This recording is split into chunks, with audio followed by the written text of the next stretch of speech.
बंदे आजिज हूँ यारब कर मेरी तौबा कबूल, हजरत ख्वाजा मोहम्मद हसन शाह सुल्तानुल औलिया के वास्ते। दरबार गरीब नवाज में हाजिरी का जिक्र और डॉक्टर अब्दुल शकूर साहब का मुरीद होने का वाकया। हजरत ख्वाजा गरीब नवाज के दरबार में हाजिरी का जिक्र।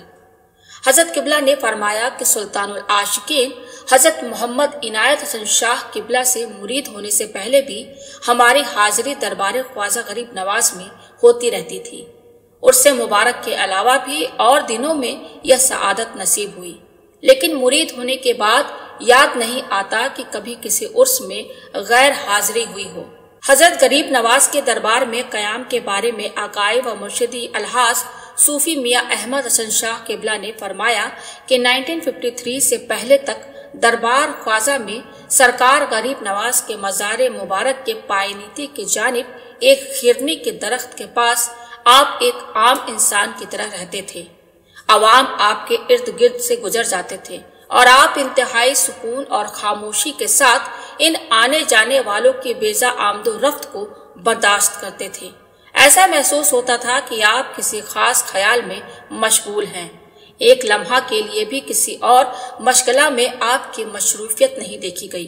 न खाने का इंतजाम, न कयाम का, न आराम की तरफ तवज्जो। इस कैफियत का इजहार अल्फाज में मुश्किल है। यह उसका जिक्र, उसकी तमन्ना, उसकी याद। वक्त कितना कीमती है आजकल। आखिर ख्याल यार से फारिग मिले तो किसी और तरफ तवज्जो हो, जहाँ मामला यह हो कि हर जमा आयक जहान दीगरस्त, यानी हर लम्हा यार की तजल्ली एक नए शान में जलवागर होती है, तो किसे दम मारने की फुर्सत है। 1953 में उर्से मुबारक के मौके पर मुरीदीन और मुत्तकीदीन की कसरत की वजह से यह ख्याल आया कि अब कोई ऐसी जगह किराए पर ले ली जाए जहां हजरत किबला, मुरीदीन और मुत्तकीदीन और खुलफाए कराम भी यकसुई के साथ रह सके। हजरत किबला के किसी भी मामले की तरफ खास तवज्जो नहीं थी, लेकिन मुरीदीन और खुलफाए कराम सब एक ही मिजाज के तो नहीं हो सकते। इसलिए हम लोगों ने एक मकान किराए पर ले लिया। यह मकान डॉक्टर अब्दुल शकूर साहब का था। मकान हासिल करने के बाद हजरत किबला के खिदमत में अर्ज किया गया कि हुजूर की इजाजत हो तो वहाँ कयाम बेहतर रहेगा। आप खामोशी के साथ इस मकान में जलवा अफरोज हो गए। एक अजीबो गरीब वाकया। हजरत किबला का कयाम डॉक्टर अब्दुल शकूर साहब के मकान पर था। डॉक्टर साहब का ताल्लुक हजरत ख्वाजा गरीब नवाज के खुद्दाम से था। सुल्तानुल हिंद गरीब नवाज के दरबार से मुताल्लिक खुद्दाम बाहर के किसी बुजुर्ग से कम ही मेल जोल रखते हैं। डॉक्टर साहब भी रात के वक्त घर आते और दूर से ही सूफी साहब अस्सलाम वालेकुम कहकर गुजर जाते। कभी कभी थोड़ा रुक कर हाल चाल भी पूछ लेते। हजरत किबला फरमाते, भाई अच्छा हूँ।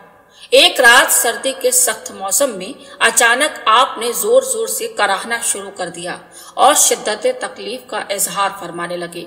मुरीदीन घबरा गए कि इतनी रात को और वो भी सख्त सर्दी में कैसे किसी हाकिम को बुला कर लाए। इतने में हजरत किबला ने फरमाया, डॉक्टर साहब के दरवाजे की कुंडी खटखटाओ और उन्हें यहाँ बुलाओ। वहां जाने की किसी में हिम्मत नहीं थी, लेकिन आपने बार बार फरमाया तो कुछ मुरीदीन जो डॉक्टर साहब के घर पर जो बिल्कुल ही मुत्तसिल थे गए और डॉक्टर साहब को आवाज दी। डॉक्टर साहब बदले हुए तेवर के साथ बाहर आए। लोगों ने कहा कि हमारे पीरो मुर्शिद की तबीयत बहुत ज्यादा नासाज है, बराए करम आप चलकर मुआयना कर लें। ना चाह कर भी डॉक्टर साहब आए, हजरत किबला का मुआयना किया और कुछ दवाई देकर चले गए।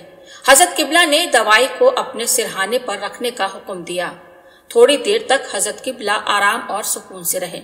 लगभग 1 घंटे के बाद आपने फिर से वही शिद्दत तकलीफ का इजहार शुरू कर दिया और फरमाया, अरे जल्दी जाओ और डॉक्टर साहब को बुला कर लाओ। हम में से किसी की हिम्मत नहीं हो रही थी कि डॉक्टर साहब को दोबारा बुला कर ले आए। आपने बार बार फरमाया, अरे जाते क्यों नहीं। हम कुछ लोग धीरे धीरे डरते डरते कदम उठाते हुए जा रहे थे और अपने दिल में सोच रहे थे कि बेचारे डॉक्टर साहब को इतनी रात को बुलाया गया था और वो किसी तरह आ गए थे। अभी 1 घंटा हुआ होगा, अच्छी तरह आंख भी न लगी होगी और अब दोबारा उन्हें बेदार करना है, तो ना मालूम डॉक्टर साहब हमारे साथ क्या तर्ज गुफ्तगू अपनाएंगे। इधर मुर्शिद ग्रामी का हुक्म, उसकी तामील भी जरूरी थी। हम लोग इसी कश्मकश में फंसे डॉक्टर साहब के दरवाजे को दोबारा खटखटा रहे थे। काफी देर तक लगातार दरवाजा खटखटाने के बाद डॉक्टर साहब पहले से ज्यादा बदले हुए तेवर के साथ बाहर आए और पूछा, अब क्या बात है, क्या हमें बिल्कुल आराम करने नहीं दोगे? हम लोगों ने इंतहाई माफी के अंदाज में कहा कि हजरत किबला का हुक्म वही था कि तबीयत फिर से बहुत ज्यादा नासाज हो गई है।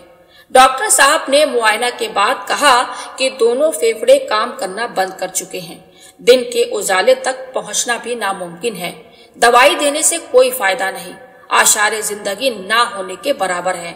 यह कहकर डॉक्टर साहब हम सबको रंज और गम के मझधार में छोड़कर चले गए। इधर हजरत किबला का कराहना बराबर जारी था। जब डॉक्टर साहब चले गए तो धीरे धीरे दर्द में कमी होती गई। उस वक्त हम सब की हालत बहुत खराब थी, समझ नहीं आ रहा था कि क्या करें। डॉक्टर साहब ने हालत की कोई बेहतरी की सूरत नहीं दी और हजरत किबला ने भी किसी दवाई के लिए नहीं कहा। पहले दी हुई दवाई भी वैसी की वैसी रखी रही, लेकिन थोड़ी ही देर में हम सब की परेशानी दूर हो गई। देख लीजिए, बिना कोई दवाई के हजरत किबला की तबीयत वापस नॉर्मल हो गई।